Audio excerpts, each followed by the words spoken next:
I would view my podcasting time as, wow, I can't believe that actually these opportunities actually happen for me, and what a blessing and what a great opportunity. And I think I would just have more of a heart of being thankful. I would let others choose and decide whether or not they thought it was a success or not. I don't know that I would necessarily measure it that way. I would just be thankful for the opportunity that I had to work with so many great legends, people that I got to watch growing up, and hoped that I entertained folks more than I pissed them off or bothered or annoyed them. But in this day and age, it's just going to happen. But I just hope people feel like I gave it my best and really did my best to entertain and engage with the wrestlers and try to give them a great experience. But I would just be thankful if that was it for me.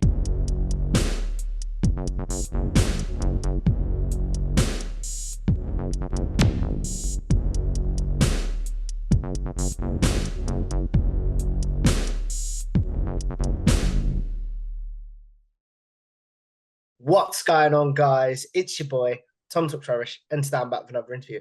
This time, I'm joined by the one and only Paul Bromwell from One True Sport. So, welcome to the show, my friend. Tom, great to be here. Thank you so much for reaching out and having me back. Looking forward to this today. Like I said to you, a lot has changed for you in the content world since we last spoke. So, I'm excited to update this interview. But before we do, for the good people on my side that might not know, how did you first discover wrestling as a fan? Oh, sure, Tom. Well, it started a long time ago as a young child, back in the early 80s. I can remember as early as 1984, Hulk Hogan taking down the Iron Sheik all those years ago. It's one of those things that was handed down from my grandfather to my dad. He used to take my dad to the Baltimore Arena, when he was growing up and see Bruno and Bobo Brazil and all those wrestlers. So it's just one of those things that I remember was on my TV ever since I was a little guy. So you talked about there Hogan versus Sheik. So for lack of a better word, you saw the match that made the WWF or WWE what it is today. So do you remember watching that match at all? I do. I remember it being at my grandfather's house, and I don't know that it was air. It was, a live airing, but it was definitely a replay on syndicated television. Going to his house on a Saturday afternoon while my dad helped him work, and I remember watching wrestling because he was having an addition put on his house back in those days, and my dad would help him with that, and I felt like I was there every Saturday, watching on the old console television those Saturday programs, and definitely seeing that all take place. So it was the birth of Hulkamania, the birth of the WWF. I had no prior knowledge of any kind of Hulk Hogan and an AWA until I got older, but for me it was the WWF and forward. You talk about it being the WWF and forward there. So when you watch this match, is it sort of you talk about going to your grandfather's every Saturday? Was that your only exposure to wrestling, or did you watch it at your house, if you know what I mean? Oh, I did. I watched it at my house too because my dad was a big fan. It's just that particular Hogan Chic. I definitely remember that watching it one of those Saturdays at my granddad's. But yeah, on at the house too. We were kind of been situated between, for those listening from the U.S., between the Philadelphia and Baltimore markets. So Mhm. northeast of the U.S., but we had exposure to a lot of great TV channels that not only carried WWF, but then also carried the NWA and would carry Jim Crockett Promotions. So I got to be exposed to both those wrestling brands growing up. And then as I grew up in the 80s, ESPN, so I got to see World Class, got to see a little bit of AWA. And then as I would move on, and Mid-South would move into UWF. UWF, I remember on Sunday nights, I get to watch a little bit of that too. So that's you know, I, fond memories of watching wrestling again with my dad's 71 years old, Tom, and Oh yeah. he lives with me now, has his own little in-laws place, and he still comes up and watch pay-per-views and shows with me. So it's a family experience, and now he watches it with me and his grandson. So we pass it down to my son too. So it's a full family deal. You talk about it being a full family deal and passing it on to your son there. Was there a match that your dad or granddad was on No, Paul, we don't think you can check this one out because maybe the violence and stuff. And then what has been a match that your son has maybe wanted to watch that you're like, no, I don't think so. It's funny that you say that. So I made my son just wait a little bit until he got a little bit older. He's 17, but I remember him starting to comb through the WWE network. Now it's on Peacock, and wanting to check out more of the Attitude Era stuff. And I just said, hey, you need to wait till you get a little bit older, till we Mm. start watching some of that material. So I wouldn't say it's one match for him. As far as me, no, growing up, I don't remember anything where dad was like, we're not watching this right now. He wasn't a fan of, it's funny as we transition to the Attitude Era, why do they got to get all the language now? He's an old school guy. But I can't remember or call out one single match or card that he was against. Man, I can remember, like I said too, Tom, think about it in the mid 90s, the birth of ECW. And so Oh I'm in yeah. a location between Philadelphia and Baltimore. So I got to go to a few ECW shows locally. I've been to the ECW arena back in its heyday. So I was at the ripe old age of 17, 18, 19 years old when all that's going down. So that was right in my wheelhouse. So I remember getting my buddy from work when I worked at a grocery store bringing me tapes, VHS tapes of that. And I'm like, we need to go to this. So it was really a fun time. But to answer your question, no, I can't recall any match where dad said, you're not watching it. You talked about your dad's pet peeve of the language in the Attitude Era. As you've got older, do you have a pet peeve in wrestling that you're like, have we gone down this road, guys? Not really, because again, I've been exposed to it for so long. So I've lived through a lot of eras. You think about even like the goofy times in the early 90s, TL Hopper and whatever the case may be, Duke the Dumpster Drozy, the gimmick era, a lot of the gimmicks. And it's ebbed and flowed, then you had more of a realistic style, a hardcore style. And I think that I've just always appreciated that there's a variety. The best thing for me and that I enjoy is the variety of wrestling. Doesn't mean I enjoy it all the same. No, I definitely like more of the realistic style or Mm. approach, the realism and stuff that makes you believe and the violence a little bit. I tend to lean towards that, maybe more again, attitude era style. But there's nothing that makes me cringe or, as far as, man, I hate that or I can't stand it. I don't get all caught up in that. It's like watching a TV series. There's episodes I'm going to like and episodes that I'm going to really, like or not maybe not enjoy as much. And that's kind of how pro wrestling is for me. Does it mean I need to get all bent out of shape and act up but no, it's episodic. And so you take the good, you take the bad, and you just hope for a great product and hope that the pay-per-views, when the payoff happens, are really special. You talk about the modern day products and hoping for a great product and things like that. Oof, that was a tenuous link, but I know where I'm going with this. Where is your current fandom, Paul, as we record this in August of 2024? Sure. So I enjoy a lot of the product right now. I know there's strong opinions, and I see a lot on Twitter and social media. It seems like there's not a lot of people that are just, hey, I'm a fan of all of it and I pick and choose what do I enjoy and not. And there are folks out there that have that positive approach. I would consider myself more one of those. I'm watching to see what do I enjoy versus I'm not watching a product to see what I can call out and what I can, Mm. blast. And sometimes I think that there's such a mindset now and people get a lot of likes and I got a lot of shares and a lot more feedback and feel good or jump on the bandwagon when they always want to point out what's wrong. That's not my mindset. I like to enjoy what's right. So I enjoyed Wembley, AEW. I enjoy what's going on with the WWE and the Cody run and the bloodline and everything. I mean, it's been elevated. Wrestling's been elevated across the Mm. board. So do I get to watch everything a lot live as it happens? No, because I have an absolutely crazy schedule. But when it comes to pay-per-view time, as we record this, I'm going to check out Bash in Berlin at some point this weekend, not Mm. necessarily live. I watched the AEW Wembley show, and I'll watch all out when it comes up. And so I'll catch the pay-per-views again. It's an opportunity for me, my dad, my son to all get together, order some food, relax, and enjoy ourselves. And we'll have our own commentary throughout the show. But so I'm enjoying current modern day wrestling across the board.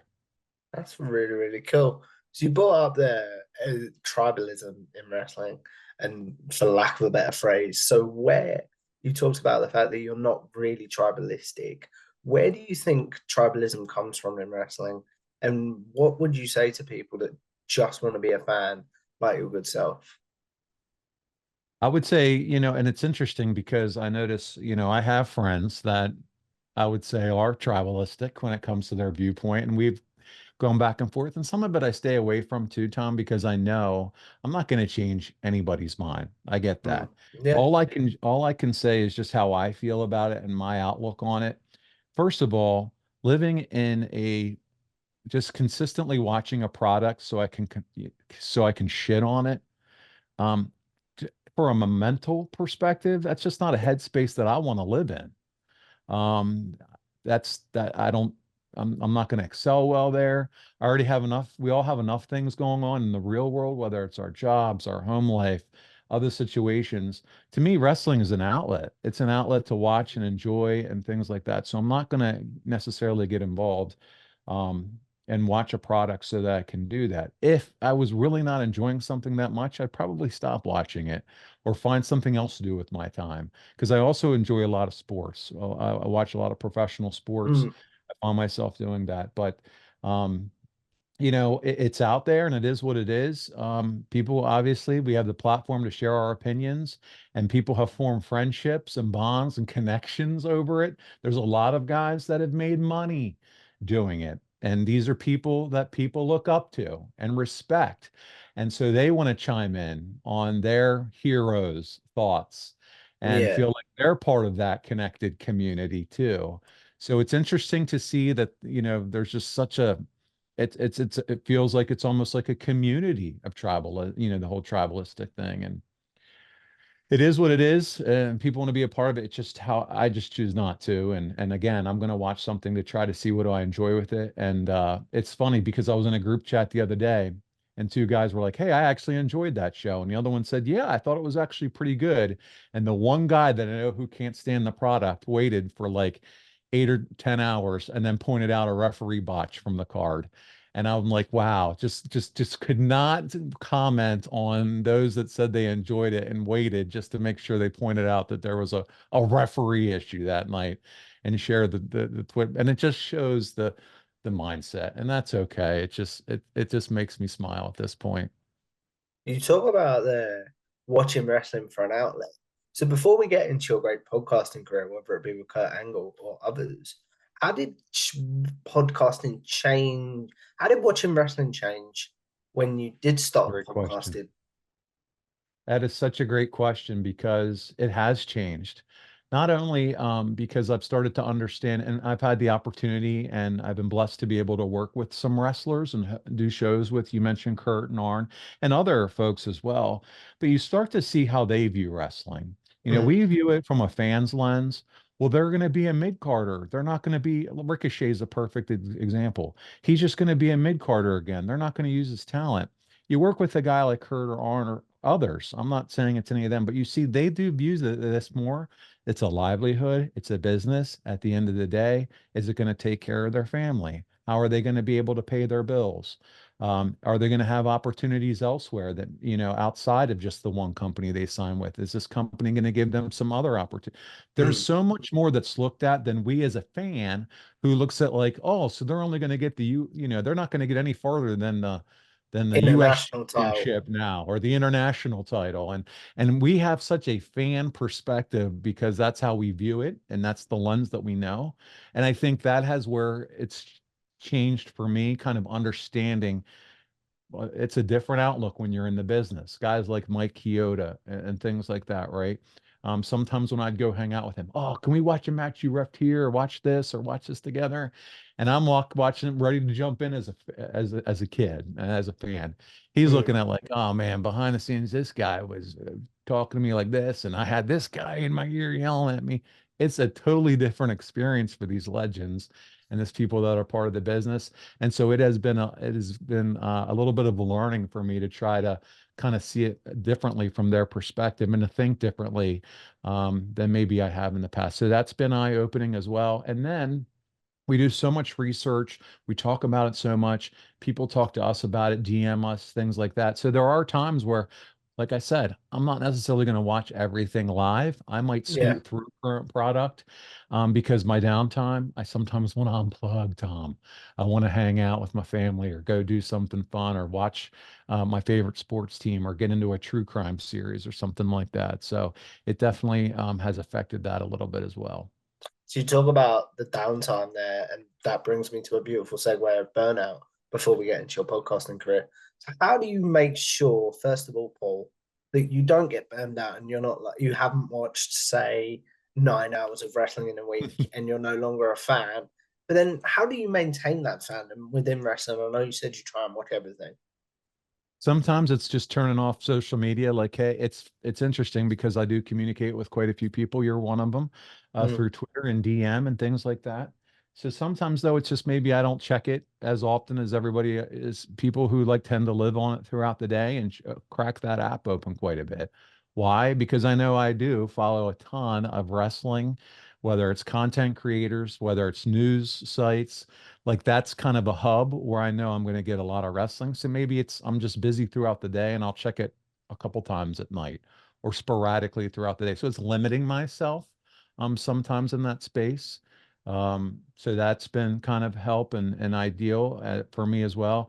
And then again, it's just hey, I'm going to pick and choose what I want to watch when I want to watch it.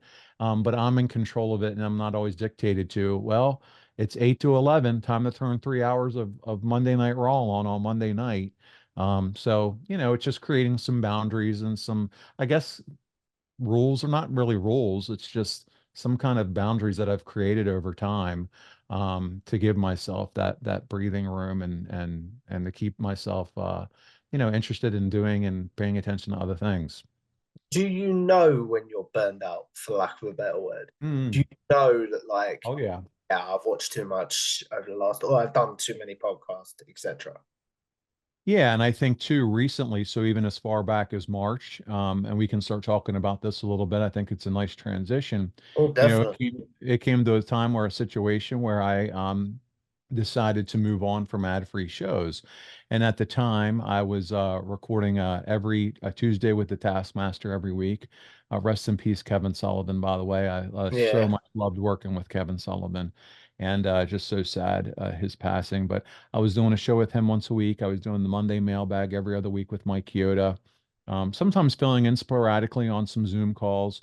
The Orange Show was going on. I had just wrapped up Kurt, but that had been going on, weekly. And then prior to that, especially the few years prior to that, it was kind of filling in sporadically from time to time. If Conrad needed me on some podcasts, even though I hadn't been doing that as much the last year or so, but it was a constant churn all the time. In addition to what was going on at work and growing responsibilities there, the real job, because this podcasting is not what I do for Mm. Monday through Friday, 8 to 5, 8 to 6, sometimes 8 to 7, whatever the case, and then a family. And I knew my son, who has now started his senior year in high school, he plays basketball. I want to go to some games. And so I made the decision to start slowing things down a bit when it came to the grind of all the recording, because it's just not recording, as you know. There's preparation before and after. There's Mm. some editing that, and I am a little bit more hands-on when it comes to editing and things like that, or doing some things behind the scenes. So, yeah, it was time to take a time out. And then that time out led to some conversations with the D'Angelos, and then that's where One True Sport started. So you talked about it just being a timeout. Was this like a conversation with Conrad, for example, where you were just going to be like, I just need a couple of weeks to get my head together? Was it that kind of thing? No, not really. It was more of over the year. I've been doing this for, with the group for about 4 years with ad-free shows.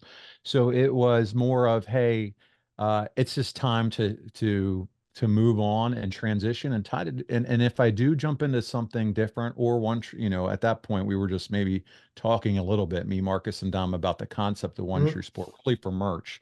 But I had been talking to Arn about, hey, maybe we start to scale back a little bit with your show, and he was of the same opinion because he really wanted to start doing more stuff to get Brock Anderson out there, and instead of doing the weekly podcast, because we knew also we were going to run out of time on his career. So we thought longevity of content for him too was critical. So Mm. we transitioned back to 2 episodes a week, go to YouTube only. YouTube, as you know, is a really big platform right now for Oh content yeah. creators. It's huge, but get away from the weekly type deal that we were doing on there and move to that every two times a month. It's going to extend our show's shelf life in terms of content and help us really dial in some expenses. We had some additional expenses behind the scenes, but in doing so, while I'm making this transition with Arn, I think this is a good time as well to take a step back with some of the other responsibilities. So since that conversation was happening, it was the perfect time. Mm. And then was the Kurt show scaling back at this time as well? It was already, yeah, as of January earlier in this year, Kurt and I had already stopped the weekly run of podcasts, and it was more, hey, we'll start linking up every once in a while for a YouTube show. So that had already happened too, right? So when I made the decision, I actually talked to Evan Polisher, who works for Conrad, runs ad-free shows behind the scenes, does an excellent job, great dude. I don't think it's the recognition he deserves for everything he does. A lot of thankless work behind the scenes, Mm. and he's a great guy. And I had a really good, have a good relationship with him. And I just said, man, I'm just going to take a step back and all that. And so at that point, I also realized one of the things that has really driven Arn's business of content creation was merchandise. And when you Mm. think about merchandise, I'm wearing a hat right now for those watching on video. It's the Four Horsemen. He owns the trademark, the brand of the Four Horsemen. I mean, that's huge. And so he was like, we need to figure out an outlet so that I can still continue to sell merchandise, Paul, because you and I both know that's always been a big help to me as we Yeah. continue to move forward in his retired career. His contract with AEW was over. And so that's where really the conversation starts to spun up with the D'Angelo's about One True Sport. Just this is a complete tangent, but still talking about Arn. You talked about his contract being up with AEW there. Did you know he was going to make an appearance at WWE? So I did not. I knew everything about the AEW and his contract being up, and even though everybody online was like, "Oh, he's no longer with them," a long time ago, I still knew he was still on contract until it finally, it was at the end of the May expired. Now, I was with him when he got fortunate enough to be with him in Waterloo when he was at the Hall of Fame. Got to spend time with him and Brock and his wife Erin for the whole weekend. Marcus and I were there with him, and we had a great time. And so we came back, we're doing our thing, and he and I had talked about, have you heard from WWE or anything? Cody is like, no, every once in a great while, but nothing. So, I'm sitting on my couch like everybody else, Tom, and Mhm. they do the camera back behind the scenes, and there he is in Cleveland. I'm like, are you freaking kidding me? So, of course, I let a little bit of time go by and I text him, and he was like, he called me the next day. He's like, buddy, he's like, it happened so fast. And I kind of wanted to surprise, you to be surprised. I That's was like, awesome, though. yeah, surprised. Yes, I was surprised. So it was awesome. So that sounds very similar to this podcast would have aired by the time your one airs, but that sounds very similar to a conversation I had with John Alba a few months ago. Do you remember when Matt Hardy appeared in TNA? Yeah, I remember that happening. But He so didn't. He he didn't didn't. tell He didn't John. know either. No, he didn't know either. Okay, okay, yep. And I asked John that exact question, and he was like, "Nope, he didn't tell me." So is that cool though, as a fan, to be Cool. like, to be I'd rather not know. I don't want to say words because that sounds derogatory, but you know what I mean, right? Surprised. I Yeah. love it. I love it. I didn't feel like, oh man, he left me out. I didn't feel like that, like, because we're best buddies. We talk all the time. Like talked to me last night because as we record this, Brock was just on MLW. Mm. But no, I didn't feel, I felt that because we talked, we caught up about it. He told me everything, and he was like, it happened so fast, and and Brock and I were able to go, and I'm like, man, I'm so happy for you. And I know he wanted to keep it really tight-lipped, and not that he didn't trust that I wouldn't say anything. It was just one of those things. He said he also just wanted me to, he just wanted me to have that kind of I reaction. think he got a kick out of you getting that Yeah, so I'm reaction by game. the It was sound of it was it. awesome. Yeah, yeah, It's really, really cool. So you talked about One True Sports a little bit there. So sure, when did the idea come? When did all the pieces come into place then that you were like, sure. boys, let's launch this? Yeah, so I had been talking to Mark, so Marcus and Dom. I know Dom's been on the show. I They've don't know both if been on. Okay, perfect. So you know exactly who those two guys are, what they do, and we've been able to work together behind the scenes a lot, and hang out in person, and just really form a great connection over the years. And when you hang out with people, Tom, who you have a connection with, who you enjoy working with, and some folks that are going to be lifelong friends. And that's really what Marcus, Dom, and I found with each other through various opportunities and hanging out. So. Marcus had called me and said, "Listen, I want to talk to you." They both have some extensive experience in graphic design, Dominic especially. And one of the things that we feel like is there's an opportunity in the merchandise space for more of a premium design and brand. And we've had this idea about One True Sport for a while. And so we think the timing is perfect. We know Arn is looking for something. So that's where the conversation started. And it was all Yeah. around. And I knew I was looking for a merch provider for Arn. Kurt was still, his show was in limbo, but we still had merch that we could, continue to move and sell for Kurt. So that's where the conversation started. And then it evolved from there, Tom, honestly. It was like, hey, Kurt is no longer using his YouTube channel.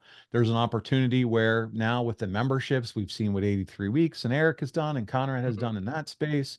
Let's learn from that a little bit. So it's a one-stop shop versus a Patreon that goes to YouTube. We know we want to continue to grow our YouTube. So it was an opportunity to leverage the YouTube that we already had access to, and Kurt was gracious enough to say, hey, yeah, take the show channel. I'm not going to be able to do as much anymore. And so that's what we did. And we collectively started meeting every other day. We're talking all the time in group chats, but started doing Zooms and figuring out a business plan and developing this whole concept of One True Sport, born out of a merchandise idea that then came full circle into content creation. And so we really worked together March, April, May. And some may say, well, Paul, I thought you said you were taking a step back and having more family time. And Funny enough, that yeah, was going to be my next question. well, there you go. I knew Tom. I know how you're a smart guy. So yeah, Hmm. so as that's coming, right? We're wrapping up my son's junior year as you talk about April, May, and June. I know what's coming the senior year, and I told you that's important for me to be a part of. Mm. But I think what you'll see with One True Sport is it's a collective. It is not the Paul Bromwell show. It is not the Marcus or Dominic show. Dominic, you'll see quite a bit because he's going to do traveling to different events. He was at SummerSlam and got to do interviews.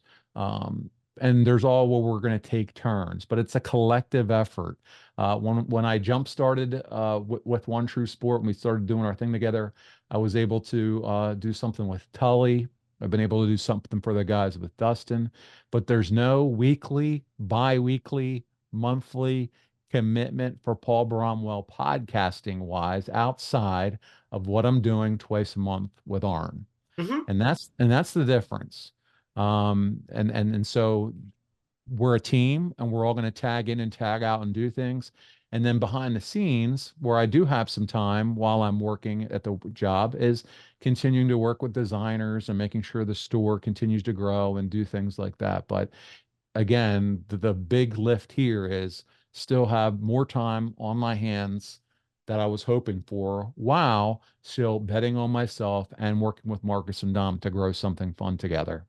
That's really cool. I may be being an idiot, and you can explain me on this, but how could you take, for example, could Mark, this might be a better question for them, but how could you take the podcast you'd worked on ad-free shows and put them on your network? Does ad-free shows not own a piece of that? They don't, no. So the LLC, so Arn is a perfect example, and Kurt.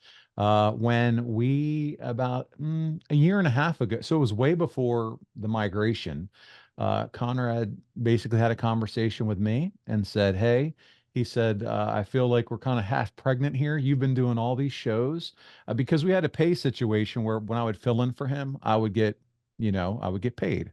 Hmm. So he was like, instead of that arrangement, why not just make you part of the LLC? I'll take my piece of it out. You step in, and then you and Arn can run together and build your business the way you want, and then and go from there. There's no contract with ad-free shows or anything like that. It was simply hey, we're a part of your network. We have been. It's a handshake deal.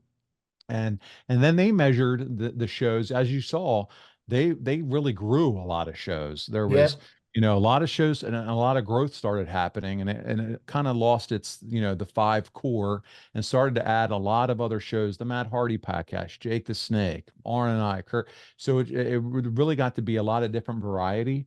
And so through that, though, when we realized we did no longer, and Arn and I had the conversation, be a weekly podcast anymore. So we didn't necessarily fit in that space. So that's when the conversation was, hey, we're going to go out on our own and, kind of move off of the ad free show platform. And that's when we had that conversation with Evan and team. But there was no contract. It was already Arn and I's LLC because a year and a half earlier, it had already been signed over. And Arn at that point was completely comfortable with me. We had grown a friendship and relationship, and Conrad was happy to do it because he had also kind of moved on and had now Jeff Jarrett and had some other shows, Mick Foley, and had some other shows at that time. He was back with Ric Flair, that really allowed him to continue to grow himself as well. Mm. I understand. As I said, I might be being an idiot, but do you know what I mean? Yeah. It just didn't make sense. It not Yeah, even and, make and that's sense. a great It question. just seemed a bit like, oh, so you can, fair enough, fair enough. So you brought up Conrad a few times there. I'm just curious to know, and I'm sure fans are curious to know, is there any ill will with Conrad and ad-free shows? Absolutely no ill will whatsoever. So I've had text conversations with Conrad, and since then, and there's absolutely no ill will. He's of the mindset, I'm happy for you guys. I want to see you succeed. And I have explained my entire situation, much like I've done on this podcast, and he totally understands. And he's just a really good guy, and he gets it. He's a businessman, but Mm. also a friend. And so everything's great. Are you now at a point then, Paul, where you are able to balance your family and professional? I know you said dreams there, but I know what I mean. Do you know what I mean? I do. I do. It's interesting because, Marcus and I just had this conversation the other day. I'm being very candid with you, Tom. And it Mm. was, hey, what do you think about taking this show on and over? And I said, Marcus, I got to be honest, and you and I have talked about this before, but I want to reiterate, I want to be careful and selective about what I do take on and don't take on, especially realizing, I got 2 weeks in September. I'm gone for work travel. Mm. But also I mentioned the family stuff as well too. So I have to make sure that I'm in control of that, because if not, as a wrestling fan, you can easily get sucked into, oh, I'll do that, and I want to do that too, and let me do that, I'm and then guilty before of you it know as it, a podcaster. I'm not gonna lie. yeah, see, you understand, because and then before you know it, you're right back down the rabbit hole you found yourself in. So it you just I just have to stay there, and I think 4 years of seeing that has helped me with that process. That's really, really cool. Do you think we will ever get to a point though where it's like there maybe you, Marcus, and Dominic launch a wrestling podcast, just you guys? I think there could, maybe, I don't know. We've talked about it, or maybe, hey, every once in a while we'll do a post show or a pre-show, or something fun like that. Maybe if there's enough people that would be interested in something like that. What do you think, Tom? Should we? And if so, I what should think we that'd talk be about? fun. I think that'd be Yeah. fun. Not gonna lie. So as we look at wrapping this up, Paul, because I do want to be respectful of your time, and believe it or not, we've been going almost an hour. Um, Wow. I'm really curious to talk about for a second. I'm going to ask some Kurt. I'm going to give you some Kurt Angle matches. And actually, can I have your five top Kurt Angle matches? Five. Okay. Wow. Well, I got to go Angle, Michaels WrestleMania #1. Um, one of my favorites of all time. So we'll go there first. Let me ask you, do you have a favorite Kurt Angle match? So I have three. Okay. Okay. Let me hear yours, and then I'll give you that'll give me some time to think about it since you just put it on me there. So you said what? You said one of my favorites. So I'm going to change that Okay. to. Do you remember the rematch they had at Vengeance Oh, uh, yes. in '05? That is very underrated. Okay. I really like that one. Actually, yeah, yeah. I love his match with Taker at No Way Out 2006, I believe. Yeah, I believe that's when that was. I yeah, I would say too, I think about his match with Brock Lesnar. I Mm. think that was what, 2003 WrestleMania 19. Well, the one Uh where Brock lands on his heat. oh yeah. I mean, because listen, it features two of the best wrestlers Oh of yeah. their era, and just the physicality of that match. So that's a fun one. And he always on the show talked about his match with Chris Benoit. He loved working with Chris Benoit. I know that's a topic people don't like to touch, Mm. but the one they had at WrestleMania in 2001, that's that was a great match. So Benoit, I would say Benoit, Angle. I mentioned the Shawn Michaels Kurt Angle match. I gave you the Lesnar one. How about the one where he actually won the title at No Way Out in 2001 against The Rock? Ooh, I remember that match being really good, but I haven't seen it for a while. So I think I'm gonna fire the network up once we finish this. I'm not gonna lie. Okay. And then And I'll go one more, my fifth you wanted, and I'll go the Lockdown 2008 Angle Samoa Joe. that's so good. And I've got one more, if that's okay. Okay, let's Uh, do it. his match with Shane at King of the Ring. Oh, yeah, hell yeah. I'm sorry, that was a very self-indulgent question. I do apologize, my friend. No, that's great. So you talked about I talked about their self-indulgenceness.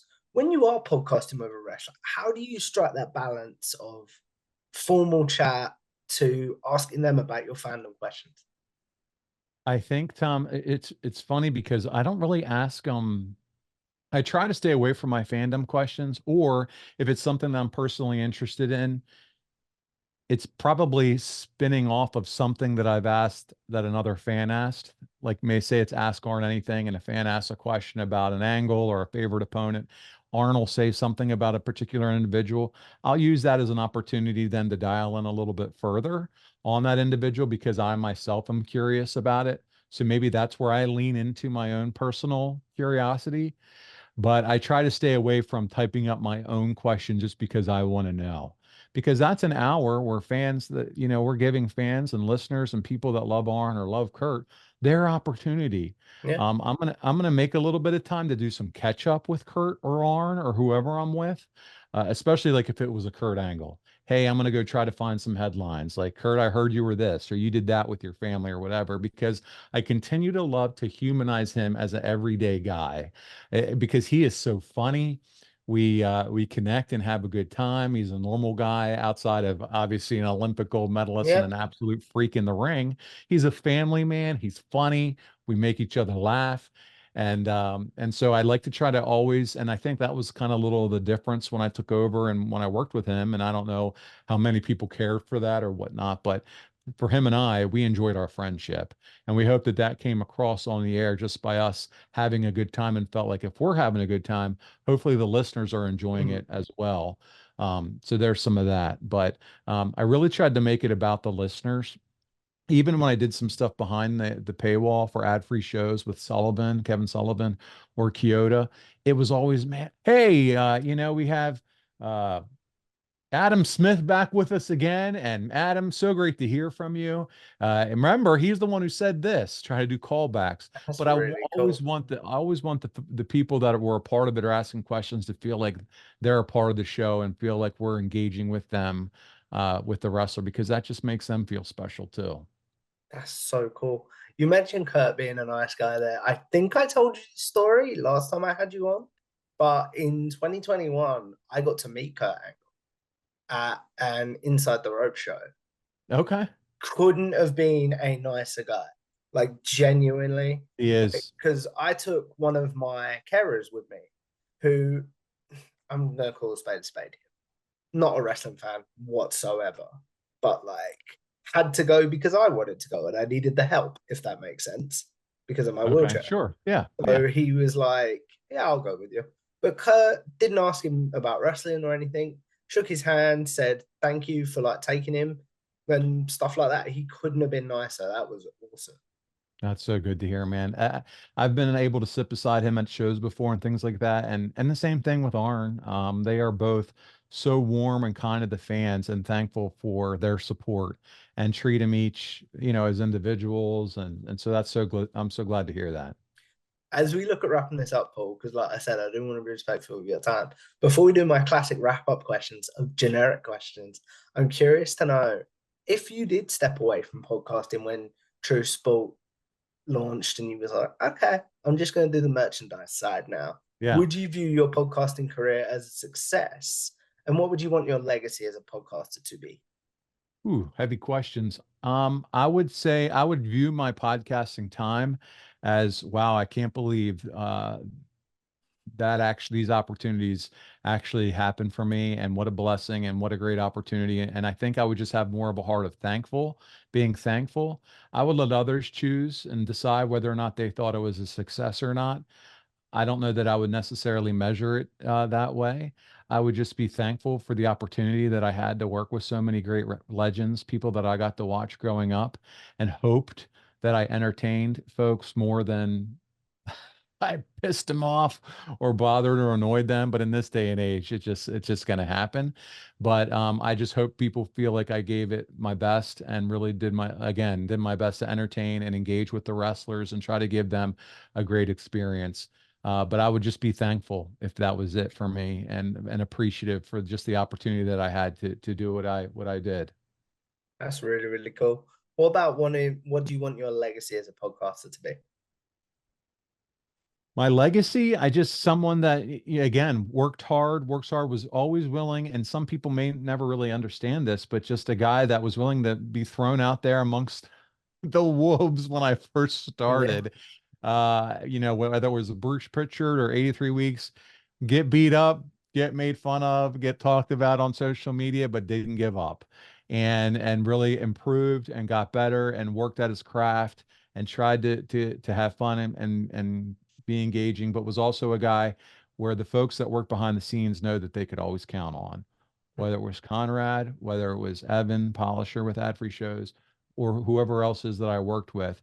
They knew that if Bromwell was on the team, if we needed him to record ads, if we needed him to edit something, if I needed him last minute to fill in on this, that, or the other, 5 minutes to go and my internet shut down, and here's 8 pages of notes with Dave Meltzer scribbled all over it for a 2 hour show with Eric, I'm going to call him and he's going to jump in and just do his best.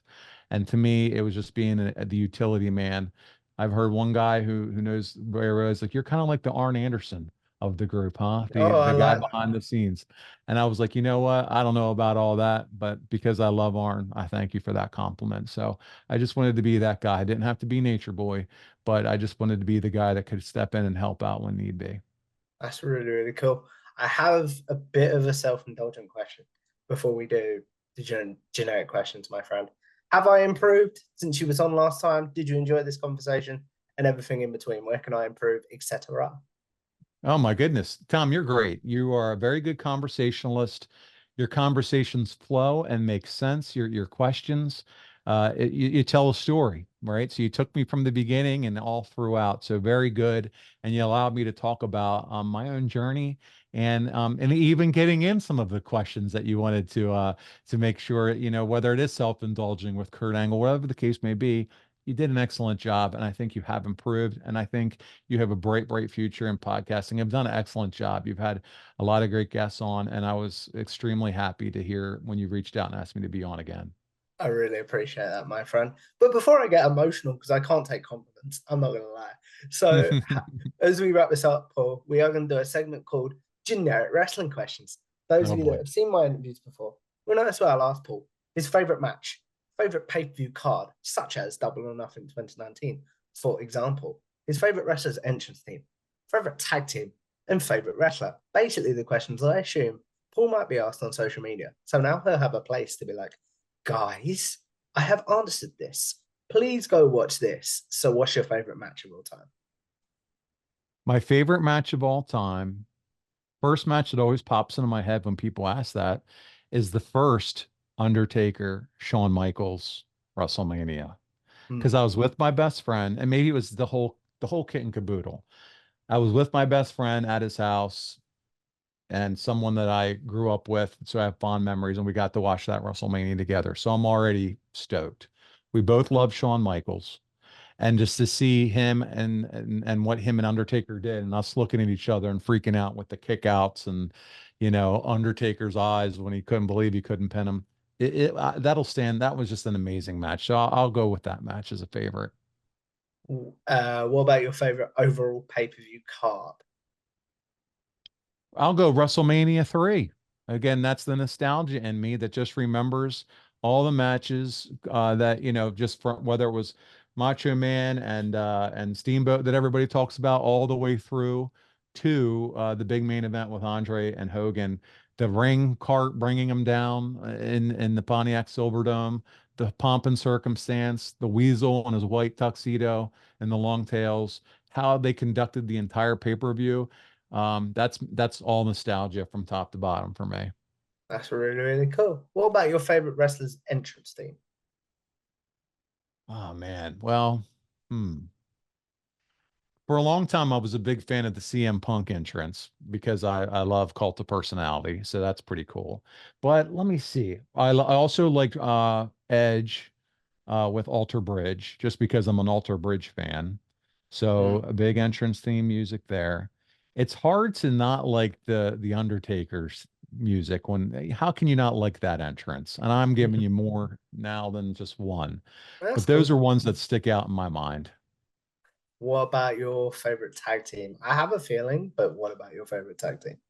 My favorite tag team of all time. Yeah. I feel like I'm going to get in trouble if I don't say Arn and Tully. Um, I liked Arn and Tully for sure, but I'm a kid. Again, I love the Road Warriors. The Road Warriors in the 80s, when they used to come out to Iron Man from Black Sabbath before music got trademarked and stuff, I'm talking Crockett. You want to talk about setting the world on fire. But I love the Road Warriors. I mean, there's so many great tag teams, though, that I enjoyed. The Steiners when they came on, uh, the British Bulldogs and the Heart Foundation and Rock and Roll Express and Midnight Express. I grew up in an era of such great tag teams. So it's hard to choose one, but the Road Warriors are the first one I'll come to because of the Spikes, Black Sabbath, and all that. That's really, really cool. What about your, and then finally, Paul, the biggest generic question, in my opinion. Who's your favorite overall wrestler? My goodness. Am I in trouble if I don't say Kurt Angle or Arn Anderson? No, they won't watch this. You're cool. No, I love them, but I would have to say I'm a huge Shawn Michaels fan just for what he was able to accomplish. And I'm more of a fan of the second stint than maybe the first stint in the business. I just thought what he did was incredible. So huge Shawn Michaels fan. And I think I'll just stick with that. That's really, really cool. Obviously, I want to say thank you to Paul for another great conversation. But as we wrap this up, the question I end this show on is I believe as YouTubers, podcasters, even just people with social media, we're all sort of going to live forever in a very, very strange way, if you think about the word. So, what So is one true. piece of content you're like, I would like to be remembered for that? Then what is one that you're like, yuck, please forget about Oh my God. There's so many yucks, Tom, and it's all the early days. I can remember the first episode I ever did with Bruce Pritchard, where he called me every name except Paul, and I recorded that episode out of a closet down at the beach on vacation with that? crappy Oh, yeah. equipment. Oh God, yuck! Destroy it, burn it, melt it to the ground. If I went back and listened to it today, I would cringe. I would turn it off in a second. But I was really happy. Maybe one of the last podcasts I did with him was like an Ask Bruce Pritchard anything. And I felt like, you know what? I'm starting to get a chemistry because this chemistry is key. This guy records with Connor and they're besties all the time. And it's great and it's fun and they dig in on each other. I'm just the guy that got shoehorned in every once in a while, but I Yeah. felt like, and Conrad would even say there was one or two times I couldn't record with them, and he was like, "Bruce has asked for you," and I'm like, you know what? That made me feel good, and I think it was because by that second or third or fourth time, we started to get a little bit of a connection, and so to me, that was, and nobody's really ever heard or known that, but at that point for me behind the scenes, it was like cool. Confidence That's boost. yeah, that made me feel really good, Tom. That's really, really cool. And a beautiful way to end this, I think, my friend. So as we wrap this up, Paul, please promote yourself. Where can the good people find you, your work, etc.? Yeah, great. They can find me on Instagram and Twitter or X, Paulie Be Well, Pauly, Be Well, Bwell. Everyone be well. There you go. OneTrueSport.com. That's where you're going to find the merch, similar to the shirt I'm wearing now, the official provider of the Four Horsemen merchandise, as well as we're adding wrestlers left and right, Tom. So we just put our first Bruiser Brody. We're working with Barbara Goodish, Bruiser's wife, right now out of his first piece of merchandise. But we have Arn and Tully and Rob Van Dam, Magnum TA, Nikita Koloff, Paul Orndorff, Mr. Wonderful, just added two shirts of him. But we're working to continue to grow our merchandise offering. So check out onetruesport.com. You'll also find out some information on how you become join us and become part of our community. And that membership you can do by joining our YouTube page, and you get a lot of perks and benefits. We do some Q&As behind the scenes. You get some really cool swag once you've been there for 2 months as a traveling champion. We have 3 different tiers, but you get a t-shirt and a poster and all kinds of fun stuff. Q&As with wrestlers. I just had Arn do a Q&A with our top tier as well. So check it out. You can find everything off of onetruesport.com, the links and all the good stuff, FAQs and all that great stuff. But again, the great merchandise. And then support my guys, Dominic D'Angelo and Marcus D'Angelo. You can find them both. They're working hard too, recording great content. Marcus with Jake the Snake Roberts, as well as Ted DiBiase. He does their podcast. And then Dominic is with Magnum TA and Greg Gagne on a show, Straight Talk with the Boss. And then also he has a show with One of a Kind with Rob Van Dam. And he also working with Fonzie, Bill Alfonso. So quite a bit of talent that's going on. And I got to mention, we have another show, Paving the Way with Medusa. So that Andrew Hermis, he's a talented guy that's a part of our team, is now hosting with Medusa. And they're having a great time together. And then Blue Meanie, Mind in the Meanie, has joined One True Sport. They're airing on Friday nights live on our One True Sport YouTube channel as well with Adam Bernard and Blue Meanie. So that's free content for everyone to check out that. So really excited about what we have to offer. And just again, as you heard though, a lot of team, a lot of other people. It's Yeah, not the Paul Bromwell show. It's us as a collective. And that's what I love about this group.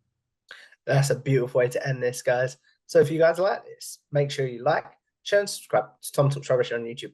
Follow me on Twitter or X at Tom Talks Rubbish. And I will see you in the next one. Goodbye now.